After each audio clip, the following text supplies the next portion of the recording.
Okay, so I bumped my phone and the video turned off. Again, I'm looking for this third signal in the T4XC for sideband, and there's usually a crystal down here somewhere. So I'm looking for the crystal. There's a TR relay. There's got to be a crystal here somewhere. A third crystal. Looking for it. There's a trimmer. Where's the crystal? There it is. Yeah. So this T4XC is really nice. This thing's built like really nice. The other like the TR4s and the T4XB, all this crap is like just stuffed under there, like I'll go hanging on wires and everything. So anyway, here's the crystal. You can see it right in there.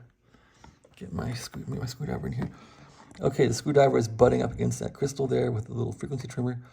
That's the crystal that you want to make sure it's working for sideband, and that's around 9 megahertz, I think. So let's skew on down to 9 megahertz on our. So if all these are working, that's great, but then they got to get mixed on with the premixer and the mixer. So yeah. You know, it's nice if they're all working, but then you still might have problems. So let's scoot on down to 9. I think these are 9. Okay, come on, down to 9. Okay, now we're around 9 land here. And what do I see here? I'm a little fuzzy about this crystal, but let's take a look at it. Let's see if it'll pick up when I get the wire near it. If something will change here.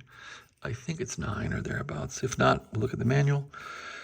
But putting the wire in here just to get it close and see if anything changes. A lot more noise, huh?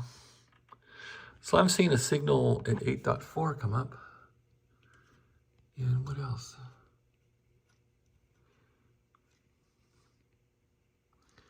Seeing a few of them come up. I guess I got to read the book. I'm not quite sure where this guy is, but on this Drake. But I thought it was around 9 megahertz.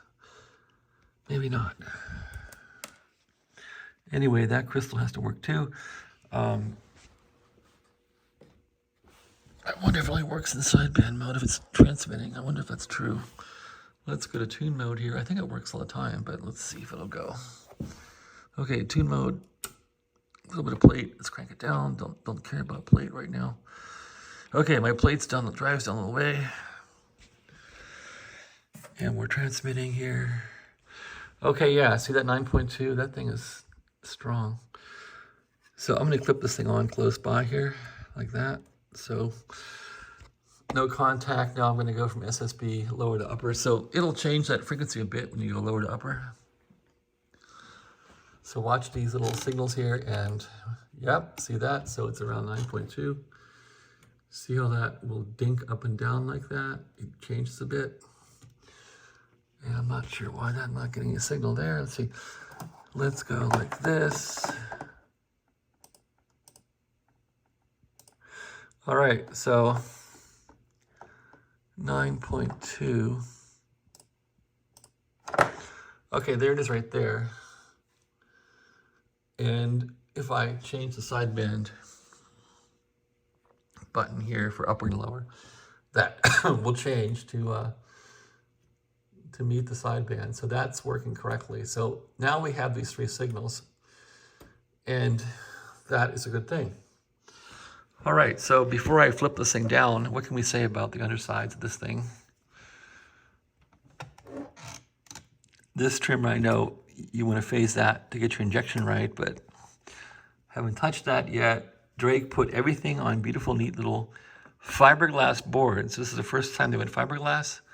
This is a really late model T4XC.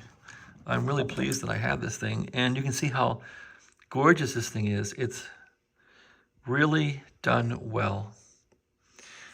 This looks different than the rest of them.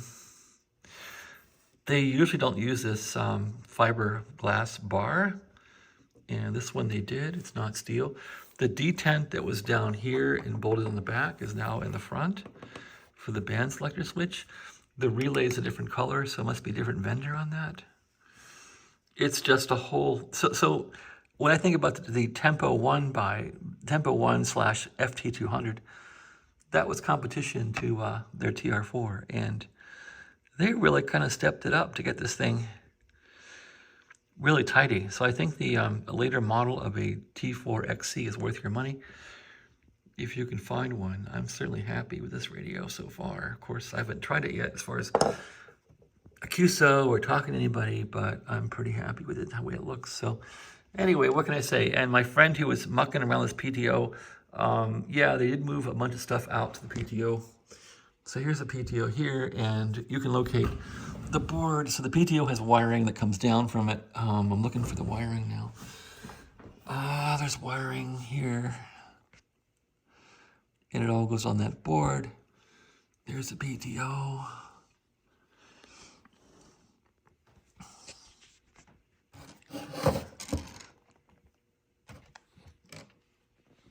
So the transistors, you got to poke around on the schematic for the Drake. But anyway, let's go off of tune mode here. There we go. So yeah, I think they moved the buffer and some other transistors out of the PTO to here. So you can sniff around here. That's a crystal board. There's a separate board for the PTO. There's a PTO right there. And there are the wires coming out of the PTO. There's always 3 of them. There's like power, ground, and signal. So looks like that black one is ground with a white-black stripe. I'm guessing the plus wire there is going to be 11 volts or so, and the white wire must be signal. And the white wire is going to the crystal board there. That's wrong. I'm not sure why that's doing that. Unless I'm in the wrong area here.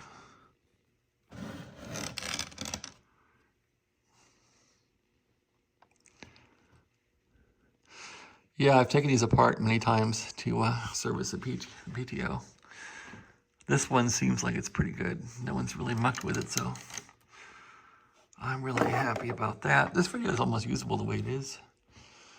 I just am a little miffed at myself for not remembering this PTO here too well, but that was like 6-8 months ago. Yeah, so I'm guessing that red wire is probably 11 volts. We can check that. And where does the RF wire go? Okay, no, I didn't have the wire in my sights, so I'm trying to find the RF wire coming out. I don't see it. Oh yeah, there it is. Okay, so yeah, so check it out. So I couldn't see it before, but you can see a piece of coax. So they've really made this thing nice. So notice the little black piece of coax coming out of that hole. That's your PTO line, and there it is right there, I think. Yeah, you see that coax there? They have it grounded up. There it is. They have it grounded off to the board. So you can see the coax connecting right to the PTO there. That's going to be your 4.9 to 5.5 signal. And that usually goes off to a switch, and sure enough.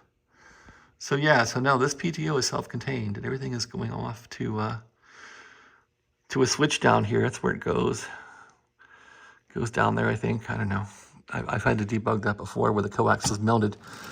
So that's your PTO, and you want to make sure you have 11 volts in it. That red wire there should have 11 volts or so in it.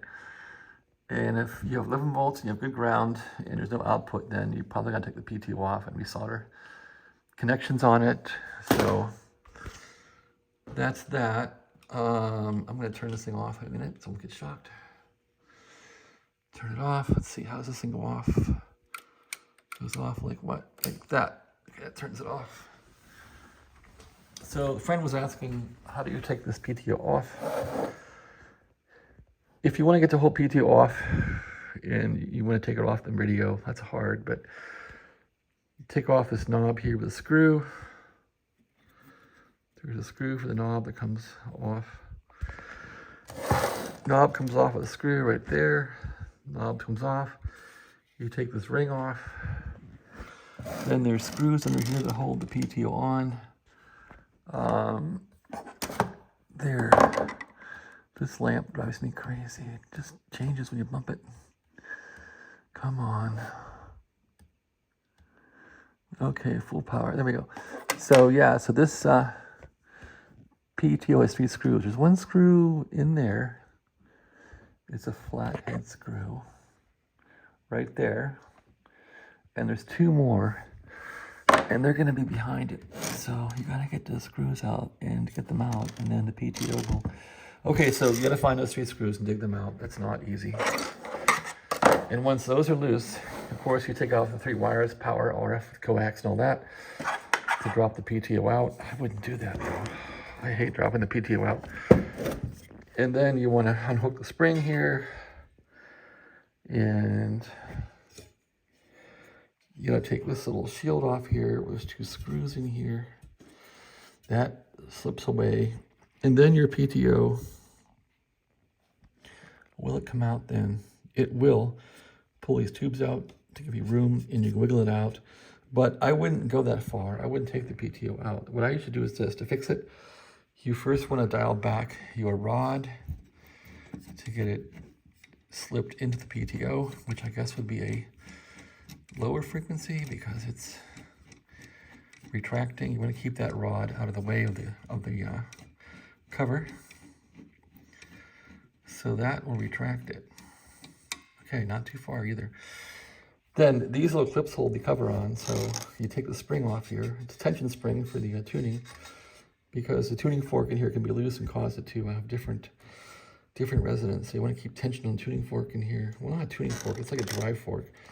And then these things are bare to get off, but these clips, they expand outwards, so they are expanded like that.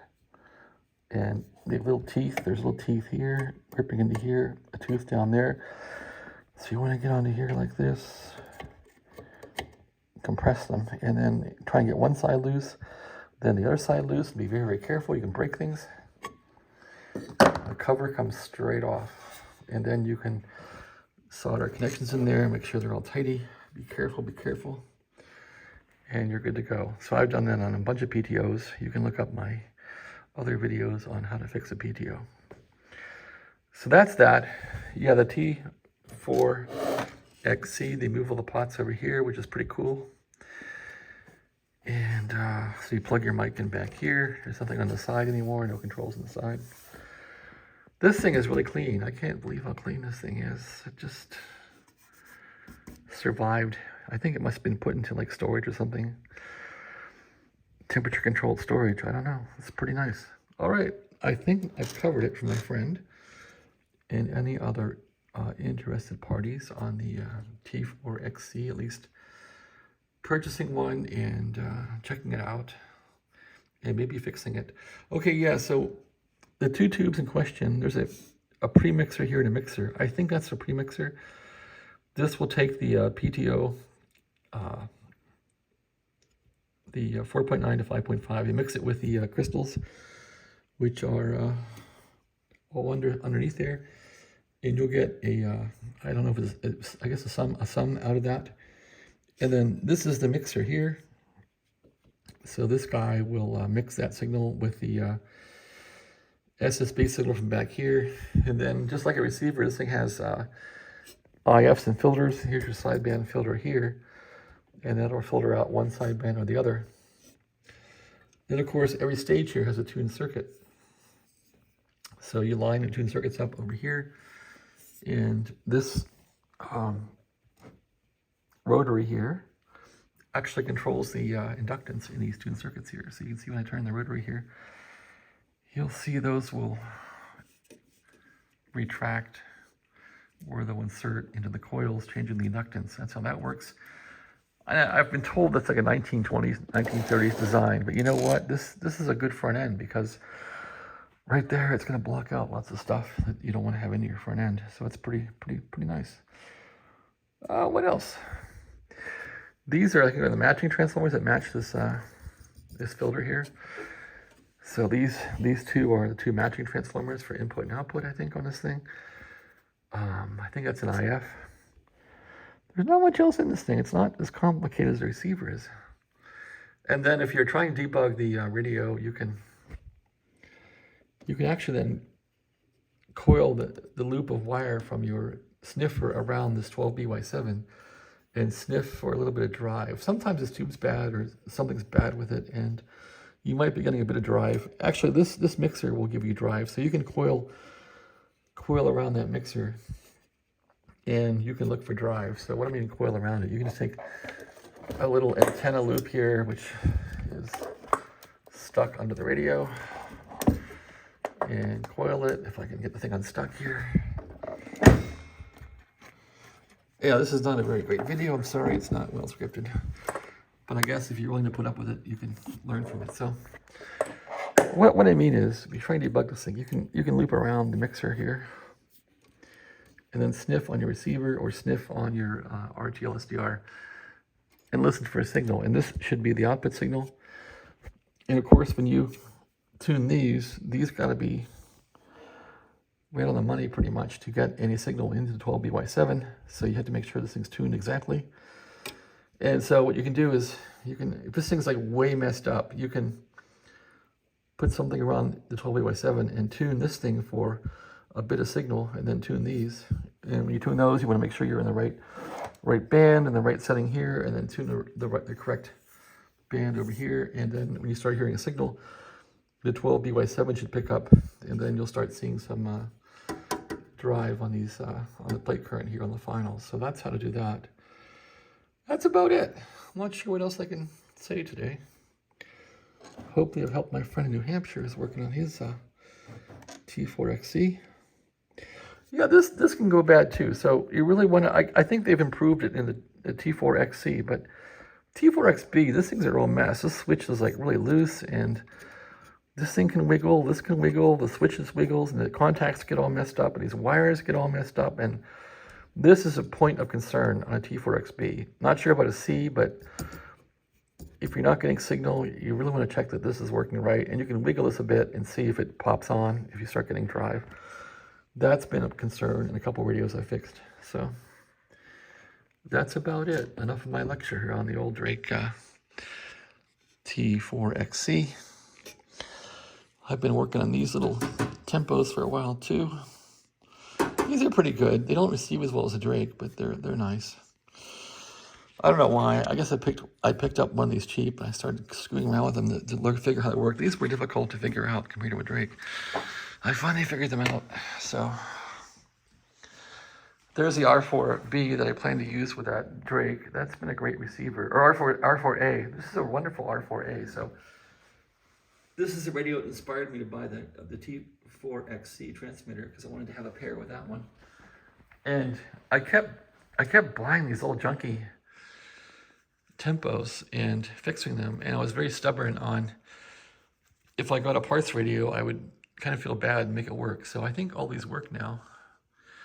I should probably sell them to people, but I don't think people like these radios. I do. They're nice. It took a lot of time to fix all those up. I don't have any power supplies for them though, so that's a problem. Here's a forlorn Paragon 1 that I bought, Ten-Tech Paragon, and that radio works. It didn't need much really. Oh, it did need a lot. The phase lock loop will go out on I think 22 or 3 and above. It wouldn't work, so I guess the owner ditched it. Yep, I resoldered the main loop board, and that fixed that guy. It took a while, but got it going. Power supply for that radio.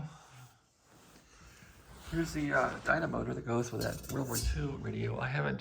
This radio has been so hard to fix. It's taken so much time that I really haven't done much with it, but, well, I have, but the receiver's great. Anyway, I bought this dynamotor, and I guess I bought it out of desperation, thinking that I would never be able to get a power supply working for this thing, and I did finally get a power supply working, and I bought this out of desperation. I think this thing will work. I gotta put on 2 power cables on it, and I have to go through and maybe take the armature out and make sure it's all lubricated correctly, but this thing will probably fire right up. There's not much in here to go wrong. Relays, a couple capacitors, I think it'll work, so. But my intention was not to use this nasty dynamotor. This thing takes huge 12-volt battery and lots of power, and I just didn't want to get involved. But I thought if I sold this radio to a collector, the collector would want to have all this stuff. So I've kind of been fixing this radio and getting things going to maybe sell it if I find I don't like it after a while, but it's been fun. So anyway, I got a pretty nasty shock on this thing today. I was mucking around down here. That's 500 volts right there. That knocked me today a little bit. It's still alive. I was trying to mess with the modulator tube there and I hit that. That was bad. So I'm gonna put relays in my power box. It's gonna limit the B+. B+ will only be active when we're transmitting, which is the way it's set up with the dynamotor. So I bought a couple of Potter Brumfield relays, which I hope will fit in here. They're big, nasty relays. They're overkill for the project, but they're 6-volt relays. So I plan to put them in here. And the way this works is this wire will go to ground when the radio wants PTT. So when you push the talk with this microphone, that wire goes to ground, and so you can then have 6 volts on one side of the relay and the wire will ground. When you're in voice mode, push it. When you go to CW mode here, that wire is always grounded. So that's how that works, and that'll finish up this radio. It does receive quite well, and it does transmit. The AM is kind of bad. I did order another microphone. I ordered one from Ukraine. My buddy Pete turned me on to a microphone in Ukraine, which might fix it. And I found one last night from somewhere in the USA. It's made in 1963. These are all carbon microphones, so they're old-fashioned, like the old-fashioned Bell system with carbon on your carbon microphones on telephones. When you might have grown up and had those telephones, you know, it would ring, you answer them, and the microphone was carbon, which that pretty much changed in the 80s and 90s when we got the newfangled phones without carbon mics and everything got clear. Of course, in 2000, we had cell phones that went to digital eventually, and now we have high fidelity talk, which sounds a lot like Apple FaceTime. So that's that. Yeah, this box, I wasn't sure how big this would come. I hope those relays don't take too much power. I'm going to put in here too much 6-volt power. This thing is on the edge right now of giving it 6 volts exactly. And the relays, when I key them, I don't want it to drag down the voltage. I might want to build a third little power halfway rectifier over here with a capacitor and make a third power supply, a third tap for the relays to power them, so I won't lose too much off the 6 volts. So this radio takes minus 6 volts, minus 12 volts, and it takes 500 volts B+. Here's a B+ right here. I'm going to put this into a relay, so it won't be always energizing the radio. And then I'll put a lid on this thing, call it done. So I'm kind of hoping a collector will buy this thing. I don't know. I have a love and hate relationship with it.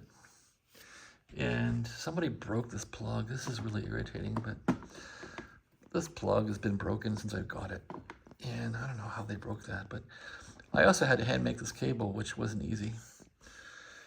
But I'm pretty proud of the production of the cable. That took me like a whole half a day to make that darn cable. But it works. I can't believe I found these.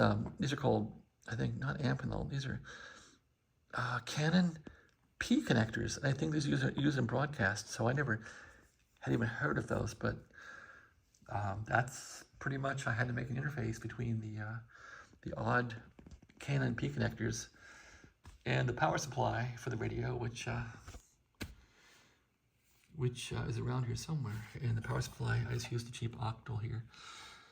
Couldn't even get the hole right. And I thought, wow, hole saw was too big.